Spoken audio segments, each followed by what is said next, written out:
নমস্কার, বিনি সুতো চেনা গল্পের বইয়ে আপনাদের আবার স্বাগত। আশা করি সকলে ভালো আছেন।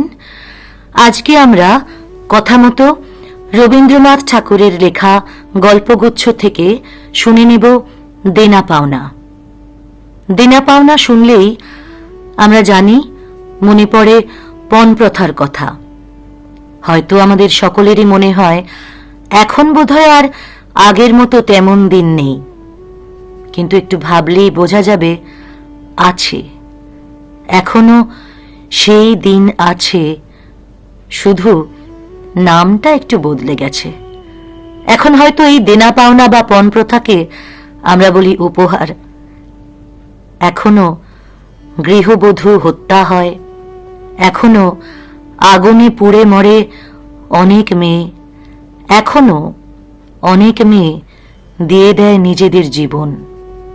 সে গল্প আমাদের কাছে নতুন কিছু নয়, চলে আসছে। তবু আমরা আশাবাদী একদিন দিন বদলাবে। আসুন সেই আশা বুকে নিয়ে শুনে নিই এই মরম গাথা দেনা পাওনা। 5 ছেলের পর যখন এক কন্যা জন্মিল, তখন বাপ মায়ে অনেক আদর করিয়া তাহার নাম রাখিলেন নিরুপমা। এ গোষ্ঠীতে এমন শৌখিন নাম ইতিপূর্বে কখনো শোনা যায় নাই। প্রায় ঠাকুর দেবতার নামই প্রচলিত ছিল। গণেশ, কার্তিক, পার্বতী তাহার উদাহরণ। এখন নিরুপমার বিবাহের প্রস্তাব চলিতেছে। তাহার পিতা রামসুন্দর মিত্র অনেক খোঁজ করেন, কিন্তু পাত্র কিছুতেই মনের মতো হয় না। অবশেষে মস্ত এক রায়বাহাদুরের ঘরের একমাত্র ছেলেকে সন্ধান করিয়া বাহির করিয়াছেন। উক্ত রায়বাহাদুরের পৈতৃক বিষয় আশয় যদিও অনেক হ্রাস হইয়াছে, কিন্তু বনেদি ঘর বটে। বরপক্ষ হইতে 10,000 টাকা পণ এবং বহুল দান সামগ্রী চাহিয়া বসিল। রামসুন্দর কিছুমাত্র বিবেচনা না করিয়া তাহাতেই সম্মত হইলেন। এমন পাত্র কোনো মতে হাতছাড়া করা যায় না। কিছুতেই টাকার জোগাড় আর হয় না। বাধা দিয়া বিক্রয় করিয়া অনেক চেষ্টাতেও 1,006-7 বাকি রহিল। এদিকে বিবাহের দিন নিকট হইয়া আসিয়াছে। অবশেষে বিবাহের দিন উপস্থিত হইল। নিতান্ত অতিরিক্ত সুদে একজন বাকি টাকাটা ধার দিতে স্বীকার করিয়াছিল, কিন্তু সময়কালে সে উপস্থিত হইল না।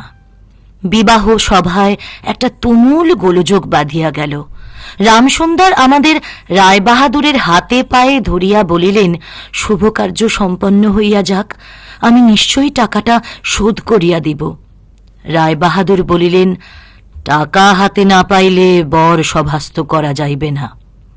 এই দুর্ঘটনায় অন্তঃপুরে একটা কান্না পড়িয়া গেল। এই গুরুতর বিপদের যে মূল কারণ, সে চেলি পরিয়া, গহনা পরিয়া, কপালে চন্দন লেপিয়া চুপ করিয়া বসিয়া আছে। ভাবি শ্বশুরকালের প্রতি যে তাহার খুব একটা ভক্তি কিংবা অনুরাগ জন্মিতেছে, তাহা বলা যায় না। ইতিমধ্যে একটা সুবিধা হইল। বর সহসা তাহার পিতৃদেবের অবাধ্য হইয়া উঠিল। সে বাপকে বলিয়া বসিল, কেনা বেচা দরদামের কথা আমি বুঝি না, বিবাহ করিতে আসিয়াছি, বিবাহ করিয়া যাইব। বাপ যাহাকে দেখিল তাহাকেই বলিল, দেখেছেন মহাশয় আজকালকার ছেলেদের ব্যবহার। 2-1 প্রবীণ লোক ছিল, তাহারা বলিল, শাস্ত্র শিক্ষা নীতি শিক্ষা একেবারে নাই, কাজেই বর্তমান শিক্ষার বিস্ময় ফল নিজের সন্তানের মধ্যে প্রত্যক্ষ করিয়া রায়বাহাদুর হতোদ্যম হইয়া বসিয়া রহিলেন। বিবাহ এক প্রকার বিষণ্ণ নিরানন্দভাবে সম্পন্ন হইয়া গেল। শ্বশুরবাড়ি যাইবার সময় নিরুপমাকে বুকে টানিয়া লইয়া বাপ আর চোখের জল লাখিতে পারিলেন না। নীরু জিজ্ঞাসা করিল, তারা কি আর আমাকে আসতে দেবে না বাবা?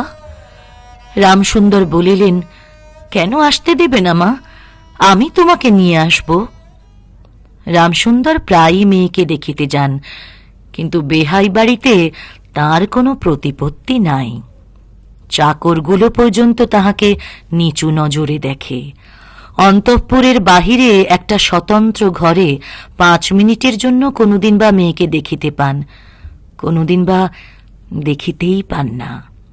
কুটুম্বগৃহে এমন করিয়া অপমান তো আর সহ্য করা যায় না। রামসুন্দর স্থির করিলেন, যেমন করিয়া হোক টাকাটা শোধ করিয়া দিতে হইবে। কিন্তু যে ঋণ ভার কাঁধে চাপিয়াছে, তাহারই ভার সামলানো দুঃসাধ্য। খরচপত্রের অত্যন্ত টানাটানি পড়িয়াছে এবং পাওনাদারদের দৃষ্টিপথ এড়াইবার জন্য সর্বদাই নানারূপহীন কৌশল অবলম্বন করিতে হইতেছে। এদিকে শ্বশুরবাড়ি উঠিতে বসিতে মেয়েকে খোঁটা লাগাইতেছে। পিতৃগৃহের নিন্দা শুনিয়া ঘরে দ্বার দিয়া অশ্রু বিসর্জন তাহার নিত্যক্রিয়ার মধ্যে দাঁড়াইয়াছে। বিশেষত শাশুড়ির আক্রোশ আর কিছুতেই মেটে না। যদি কেহ বলে, আহা কি শ্রী, বউয়ের মুখখানি দেখিলে চোখ জুড়াইয়া যায়, শাশুড়ি ঝংকার দিয়া উঠিয়া বলেন, শ্রী তো ভারী, যেমন ঘরের মেয়ে তেমনি শ্রী। এমনকি বউয়ের খাওয়া পরারও যত্ন হয় না। যদি কোনো দয়া পরতন্ত্র প্রতিবেশিনী কোনো ত্রুটির উল্লেখ করে, শাশুড়ি বলে, ওই ঢের হয়েছে। অর্থাৎ বাপ যদি পুরা দাম দিত তো মেয়ে পুরা যত্ন পাইত। সকলেই এমন ভাব দেখায় যেন বধূর এখানে কোনো অধিকার নাই, ফাঁকি দিয়া প্রবেশ করিয়াছে। বোধহয় কন্যার এই সকল অনাদর এবং অপমানের কথা বাপের কানে গিয়া থাকিবে, তাই রামসুন্দর অবশেষে বসত বাড়ি বিক্রয়ের চেষ্টা করিতে লাগিলেন।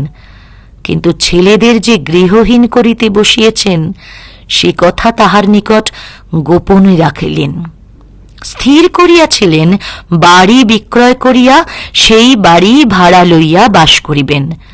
এমন কৌশলে চলিবেন যে তাহার মৃত্যুর পূর্বে একথা ছেলেরা জানিতে পারিবে না।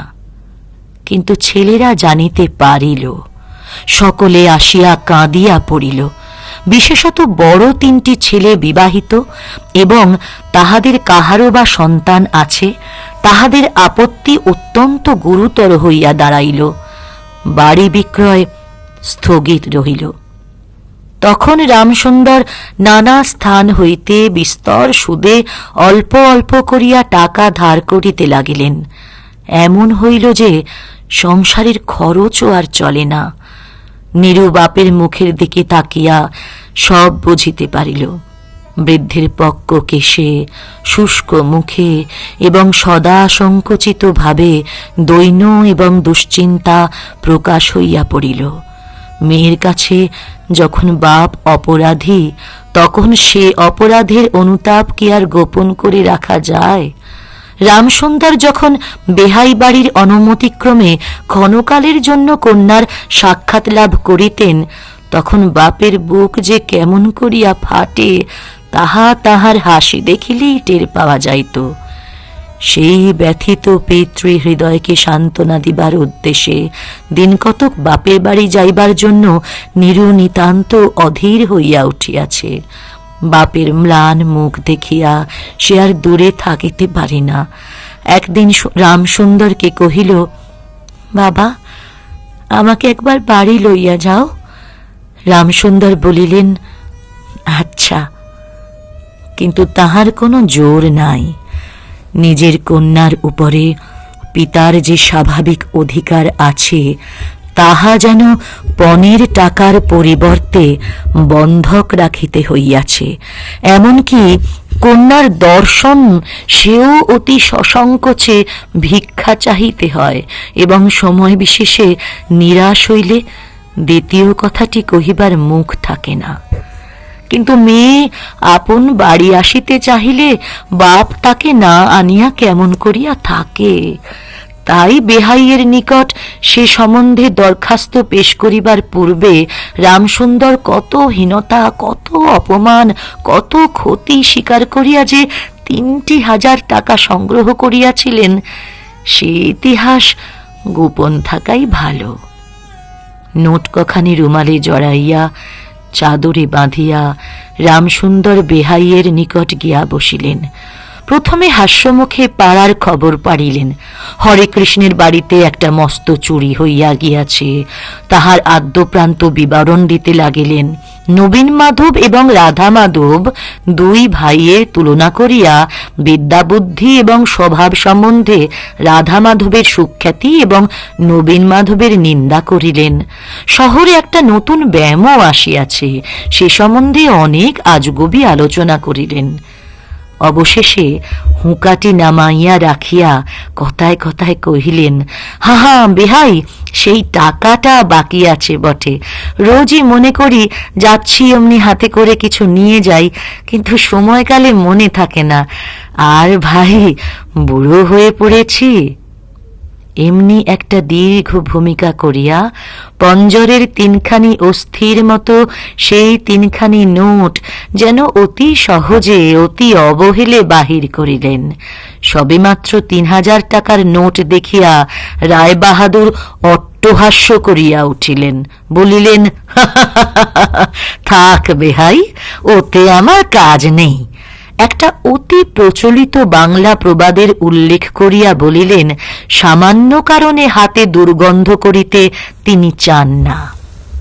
এই ঘটনার পরে মেয়েকে বাড়ি আনাবার প্রস্তাব কাহারও মুখে আসে না। কেবল রামসুন্দর ভাবিলেন, সে সকল কুটুম্বিতার সংকোচ আমাকে আর শোভা পায় না। মর্মাহতভাবে অনেকক্ষণ চুপ করিয়া থাকিয়া অবশেষে মৃদু স্বরে কথাটা পাড়িলেন। রায়বাহাদুর কোনো কারণ মাত্র উল্লেখ না করিয়া বলিলেন, সে এখন হচ্ছে না। এই বলিয়া কর্মোপলক্ষে স্থানান্তরে চলিয়া গেলেন।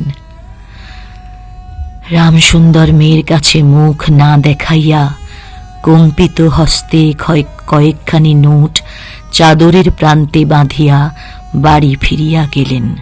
মনে মনে প্রতিজ্ঞা করিলেন, যতদিন না সমস্ত টাকা শোধ করিয়া দিয়া অসংকোচে কন্যার উপরে দাবি করিতে পারিবেন, ততদিন আর বেহাই বাড়ি যাইবেন না।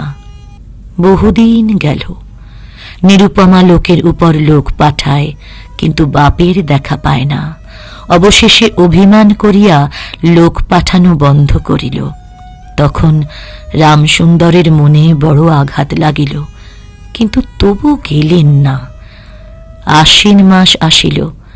রামসুন্দর বলিলেন, এবার পূজার সময় মাকে ঘরে আনি বই, নহিলে আমি। খুব একটা শক্ত রকম শপথ করিলেন। পঞ্চমী কি ষষ্ঠীর দিনে আবার চাদরের প্রান্তে গুটিকতক নোট বাঁধিয়া রামসুন্দর যাবার উদ্যোগ করিলেন।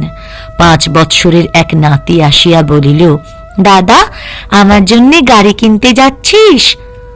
বহুদিন হইতে তাহার ঠেলা গাড়িতে চড়িয়া হাওয়া খাইবার শখ হইয়াছে, কিন্তু কিছুতেই তাহা মিটিবার উপায় পাইতেছেন না।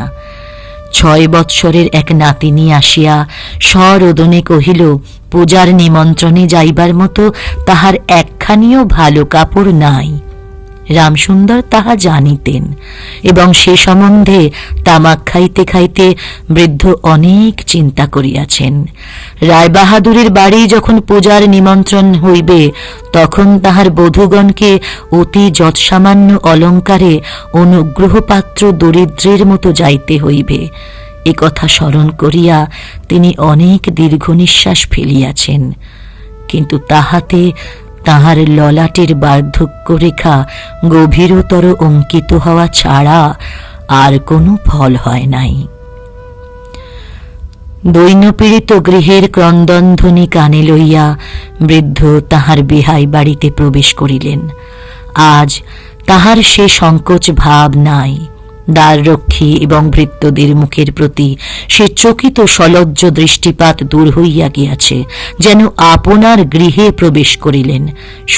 শুনিলেন রায়বাহাদুর ঘরে নাই, কিছুক্ষণ অপেক্ষা করিতে হইবে। মনের উচ্ছ্বাস সংবরণ করিতে না পারিয়া রামসুন্দর কন্যার সহিত সাক্ষাৎ করিলেন। আনন্দে 2 চোখ দিয়া জল পড়িতে লাগিল। বাপও কাঁদে, মেয়েও কাঁদে, দুজনে কেহ আর কথা কইতে পারে না। এমন করিয়া কিছুক্ষণ গেল। তারপরে রামসুন্দর কহিলেন, এবারে তোকে নিয়ে যাচ্ছি মা, আর কোনো গোল নাই। এমন সময় রামসুন্দরের জ্যেষ্ঠ পুত্র হরমোহন আর দুটি ছোট ছেলে সঙ্গে লইয়া সহসা ঘরে প্রবেশ করিলেন। পিতাকে বলিলেন, বাবা, আমাদের তবে এবারে পথে ভাসালে। রামসুন্দর সহসা অগ্নিমূর্তি হইয়া বলিলেন, তোদের জন্য কি আমি নরকগামী হব রে? আমাকে তোরা আমার সত্য পালন করিতে দিবি নে। রামসুন্দর বাড়ি বিক্রয় করিয়া বসিয়া আছেন। ছেলেরা কিছুতে না জানিতে পায় তাহার অনেক ব্যবস্থা করিয়াছিলেন, কিন্তু তবু তাহারা জানিয়াছে দেখিয়া তাহাদের প্রতি হঠাৎ অত্যন্ত রুষ্ট ও বিরক্ত হইয়া উঠিলেন। তাহার নাতি তাহার দুই হাঁটু সবলে জড়াইয়া ধরিয়া মুখ তুলিয়া কহিল, দাদা, আমাকে গাড়ি কিনে দিলে না?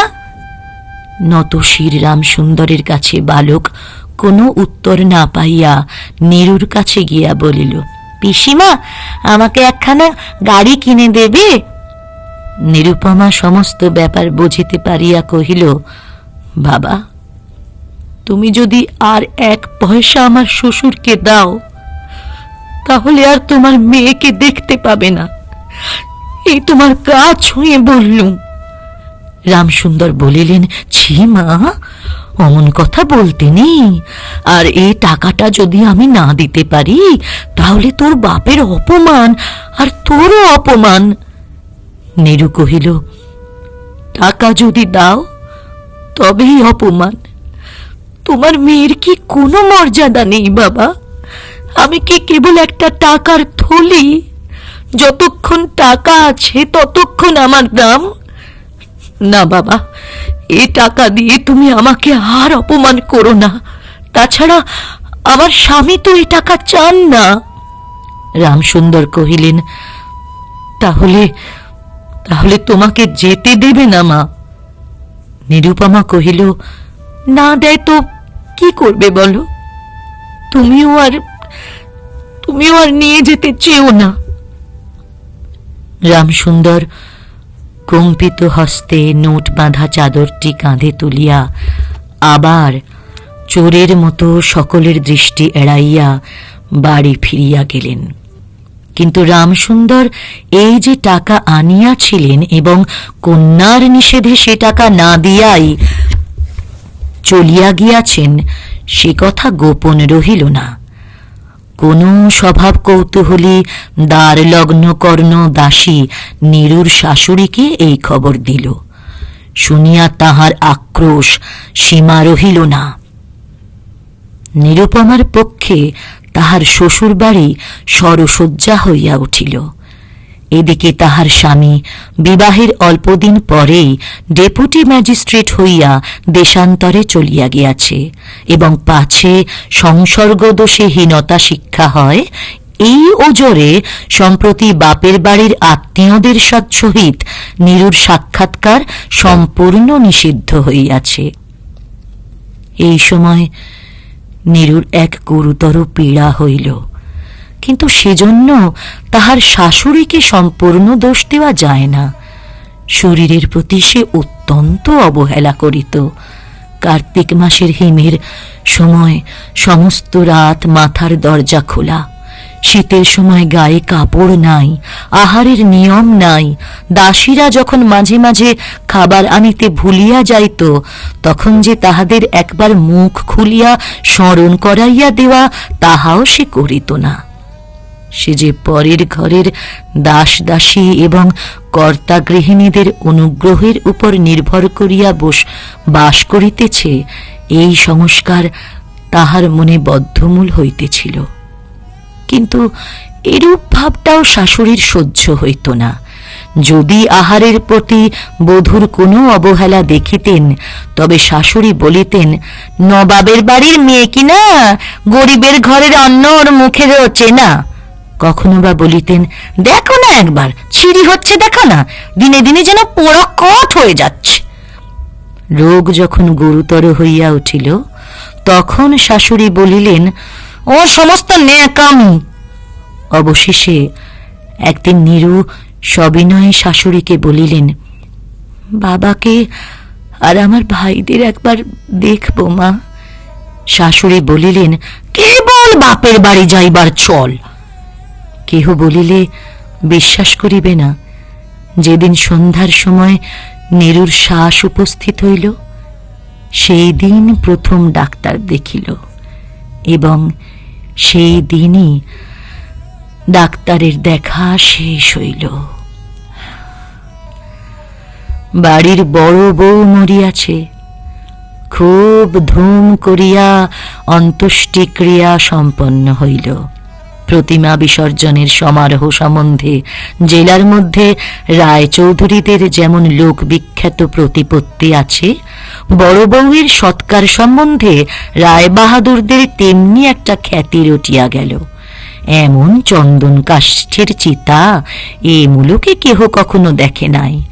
এমন ঘটা করিয়া শ্রাদ্ধ কেবল রায়বাহাদুরদের বাড়িতেই সম্ভব, এবং শোনা যায় ইহাতে তাহাদের কিঞ্চিত ঋণও হইয়াছিল।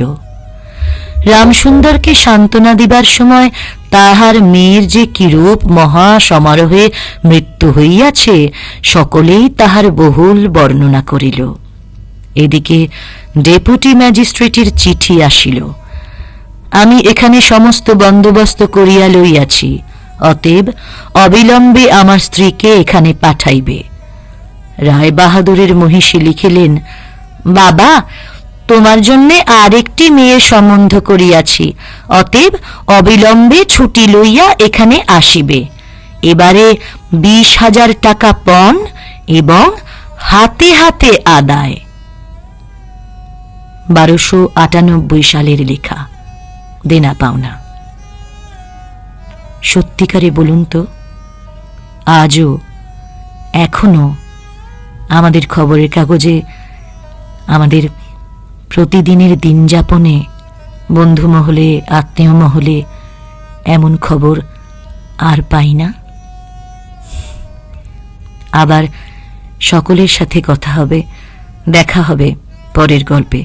ততদিন অবশ্যই জানাবেন কেমন লাগছে এই গল্প শুনতে। আর যদি ভালো লাগে বন্ধুদের বলবেন, শেয়ার করবেন, লাইক করবেন, অবশ্যই কমেন্টে জানাবেন, আর সাবস্ক্রাইব করতে ভুলবেন না।